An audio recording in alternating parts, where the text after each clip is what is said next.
Parag Kanu is a senior research fellow at the Center on Asia and Globalization at the Lee Kuan Yew School of Public Policy in Singapore.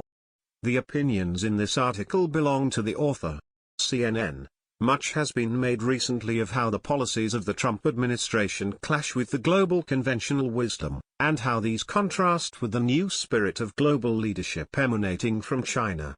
As Trump touted protectionism and America first, Chinese Premier Xi Jinping defended globalization at Davos. While Trump was bashing the stinginess of the US NATO on defense, China convened the One Belt, One Road summit of dozens of Eurasian nations to ratify the largest coordinated cross-border infrastructure spending initiative in human history.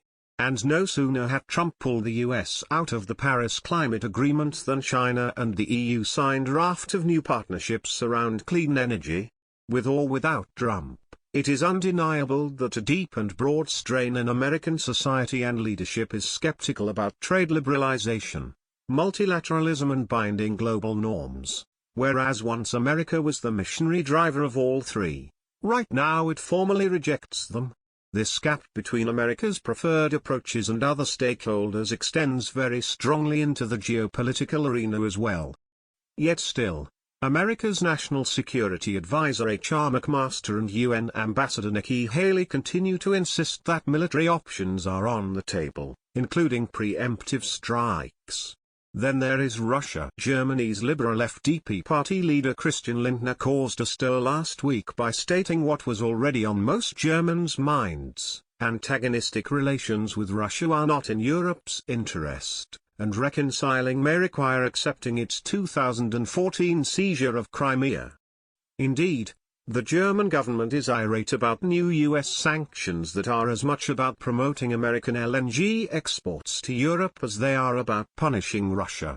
And with respect to Iran, new sanctions in response to the country's expanding ballistic missile program have the immediate effect of pushing Iran and Russia closer together, with Russia eager to expand its sales of tanks, jets and surface-to-air missiles to Tehran.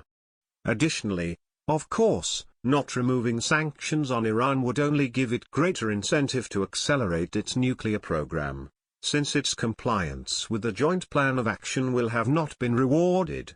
America's allies and partners don't just disagree with Washington's policies due to differences of opinion, but because US policies are backfiring nearly everywhere.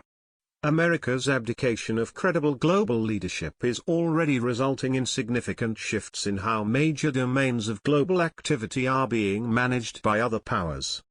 Consider that China is now the top trading partner of 124 countries, more than twice as many, 52, for whom the US is the most significant trade relationship, according to IMF data.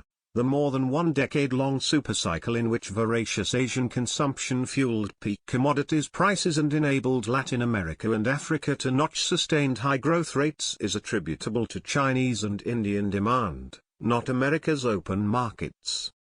The Asian Infrastructure Investment Bank, AIIB, one of the principal multilateral platforms underwriting the new Silk Roads connecting Europe and Asia, is largely Chinese-financed.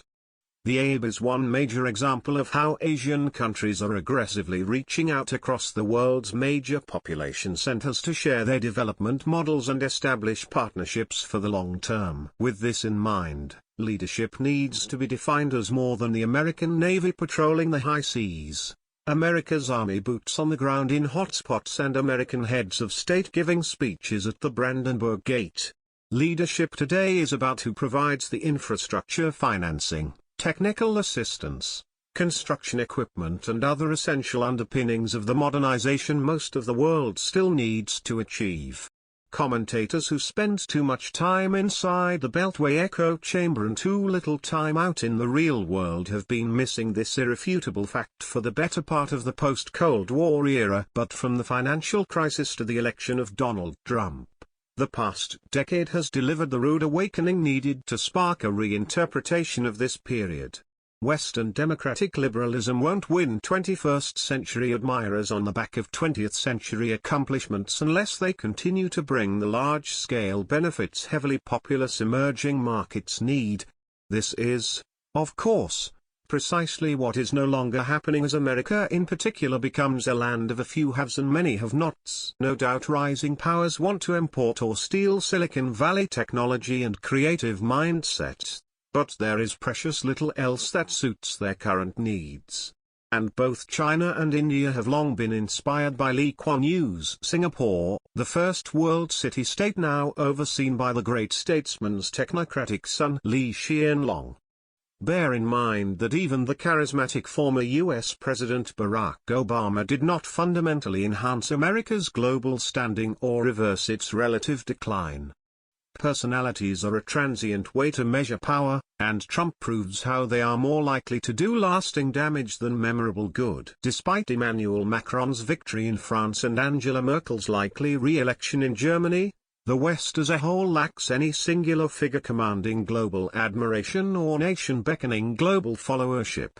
Even the emergence of a competent and compelling new face in Western politics, not that there is one to speak of at the moment, could not reverse these Eastern gains in the leadership arena.